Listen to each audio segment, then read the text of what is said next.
Hello everyone, আমি সর্ববিট্টু চাকমা আজকে চলে এসেছি বাংলা দ্বিতীয় পত্রের খুবই ইম্পর্ট্যান্ট একটা টপিক নিয়ে, যেটি ইম্পর্ট্যান্ট কিন্তু পানির মতো সোজা। তবে পানির মতো সোজা হলে কি হবে? আমরা মাঝে মাঝে সে আমাদের 5 মার্কস আমরা এনশিওর করতে পারি না, আমরা মার্কস হারিয়ে ফেলি আমাদের অবহেলার কারণে, গাফিলতির কারণে। কিন্তু আমাকে যদি 5টা মিনিট সময় দেন, আমি গ্যারান্টি দিয়ে বলতে পারি আপনার 5-এ 5 পাওয়া কেউ আটকাতে পারবে না। আমরা চলে যাই বাংলা বানানের নিয়ম। এই বাংলা বানানের নিয়মে যত কোয়েশ্চেন আছে এগুলো কিন্তু প্রতি বছর রিটার্ন হতেই থাকে একদম লিমিটেড কোয়েশ্চেন, কিন্তু তাও আমরা ভুল করে থাকি। এই যে আমাদের প্রথম কোয়েশ্চেন, নত্যবিধান বলতে কি বোঝো? নত্যবিধানের সূত্রগুলো লেখো। নত্যবিধান বলতে আমরা কি বুঝি? বাংলা ভাষায় মূর্ধন্য ন এর ব্যবহার। এরপরে কোয়েশ্চেন আমি যদি যাই তাহলে একই রকম, সত্যবিধান বলতে কি বোঝো? সত্যবিধানের 5টি সূত্র লেখো, মূর্ধন্য স এর ব্যবহার। এরপরে কোয়েশ্চেন যদি যায় তাহলে দেখা যাচ্ছে বাংলা বানানে হ্রস্ব ইকারের ব্যবহারের 5টি নিয়ম উদাহরণ সহ লেখো। খুবই সোজা মনে হচ্ছে না যে হ্রস্ব ইকারের ব্যবহার? খুব ইজি, কিন্তু মার্কস ছুটে যেতে পারে। তাহলে কি করতে হবে? আমাদের সাজেশনগুলো ফলো করতে হবে। এরপরে কোয়েশ্চেনগুলোতে যাই। তৎসম শব্দের বানান সম্পর্কে বাংলা একাডেমির 5টি নিয়ম উদাহরণ সহ লেখো। আমাদেরকে মাস্ট কি করতে হবে? উদাহরণ উল্লেখ করতে হবে। যদি কোয়েশ্চেনে বলে উদাহরণ সহ লেখো, শুধু নিয়মটা লিখলে হবে না। Okay fine. এরপরে 5 নম্বর কোয়েশ্চেন, বাংলা একাডেমি প্রমিত বাংলা বানানের 5টি নিয়ম লেখো।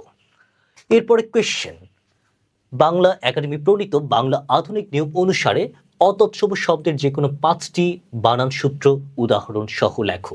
আমরা 6 নম্বর কোয়েশ্চেনে পাচ্ছি কি? অতৎসম শব্দের 5টি নিয়ম। আর এখানে 4 নম্বর কোয়েশ্চেন আমরা পাচ্ছি তৎসম শব্দের বানান সম্পর্কে বাংলা একাডেমির 5টি নিয়ম। Okay fine.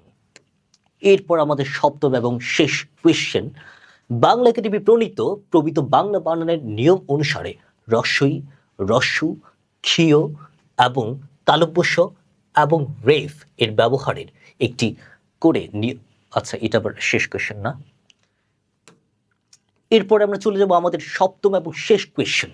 শেষ কোয়েশ্চনে বলছে বাংলা একাডেমি প্রমিত বাংলা বানানের নিয়ম অনুসারে রস্বই, রস্যৌ, ক্ষীয়, তালব্যস্য এবং রেফের ব্যবহারের একটি করে নিয়ম উল্লেখ করে উদাহরণ সহ লেখো।